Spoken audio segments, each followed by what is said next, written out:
ローウォーズファンの皆様、おはようございます。まず最初に、本日のタイタン系24時間イベント、予言の子供たちの開封結果をお知らせしようと思います。今日のタイタン系24時間イベントを完全制覇すると、38個の的用紙か人形を受け取ることができます。そして、38個の的用紙か人形を開封した結果、合計で144個の的用紙かを堪能することができました。受け取った報酬はこの画像のようになっていますが、どうやら、カーク信者の的用紙かの引きは、あまり良くないみたいです。昨日開催されたペット系24時間イベントでは、カーク信者と比べて 1.5 倍の資源を受け取った人もおられたようなので、自分の引きの弱さにがっかりしています。まあ、1年以上ヒーローウォーズを遊戯していても、ペットのグランドプライズを引けない人も大勢いるそうですから、幸運に恵まれる部分と、そうでない部分があるのだと思います。それでは早速、本日の話題に移りたいと思います。体力の育成が遅れた場合の弊害を説明するよ。カーク信者テンプレートチームの場合、とにもかくにも、カークがお亡くなりになってしまうと、すべてがおしまいになってしまいます。そこで、できる限り、カークの生存率が高くなる状態を維持する必要があり、そのためには、アスタロスの第3スキルと、マーサの第4スキルの発動条件を整えてあげる必要があるのです。アスタロスの第3スキルは、アスタロスは残り HP の最も低い味方とつながり、その味方が受ける物理ダメージの一部を、アスタロスが引き受ける仕組みになっています。カーク信者テンプレートチームの場合だと、戦闘開始時に体力が最も低いヒーローはカークなので、画面左側の画像のように、アスタロスはカークを守る形になっています。そして、戦闘途中でフェイスレスの体力がカークの体力を下回ってしまうと、その状態が続く限り、アスタロスは、フェイスレスと繋がってしまうのです。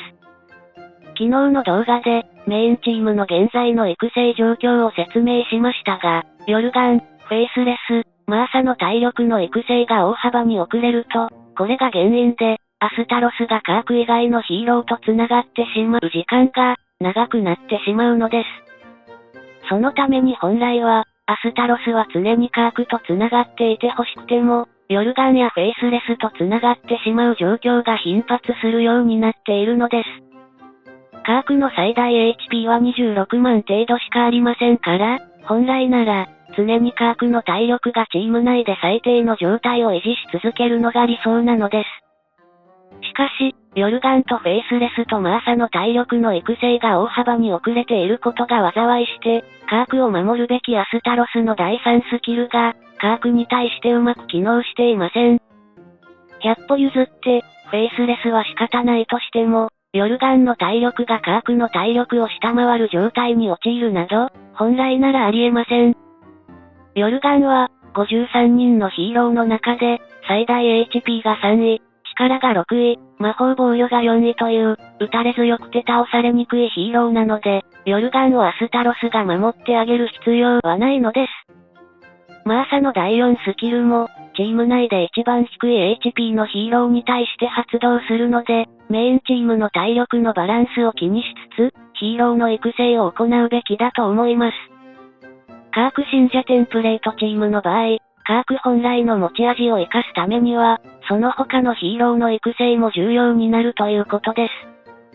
ゲーム初期の頃は、アスタロスとカークだけを育てていれば圧倒的な強さを発揮するカーク信者テンプレートチームですが、総合パワーが40万を超える頃から、フェイスレスとヨルガンの育成も必要になってきます。カーク信者の場合、一辺倒な育成を総合パワーが65万を超える状態になっても継続していたら、チーム内の体力のバランスが悪くなってしまい、勝てる対戦相手にすら勝てなくなってしまったのです。ヒーローの育成について、重要な話をするよ。育成途中のチーム編成の場合、各種ステータスの育成バランスによって、良い状態になったり、悪い状態になったりします。そして、一時的に悪い状態になっているだけなのに、そのチーム編成を、使えないヒーローの組み合わせだと勘違いしてしまう人がいるのです。そういった勘違いや猜疑心を抱かないためにも、自分のチーム編成を信じることが大事になります。チーム編成の優越は、マックスパワーまで育ててみないとわかりませんが、その時点で後悔したくない人は、アリーナ上位50名が使っているチーム編成を、素直に真似をするのが無難だと思います。絶望感を味わうことに快楽を感じる体質の人は、ガラハットやイシュマエルに全力投資することをお勧めします。そうすると、かなりの確率で、痺れるような絶望感を味わうことができるはずです。あはは。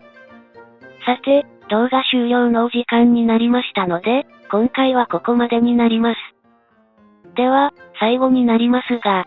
カーク信者を天才だと思った人は、チャンネル登録を、ぜひ、よろしくお願いいたします。それでは、今回も動画を最後までご視聴していただき、ありがとうございました。また次回の動画でお会いしましょう。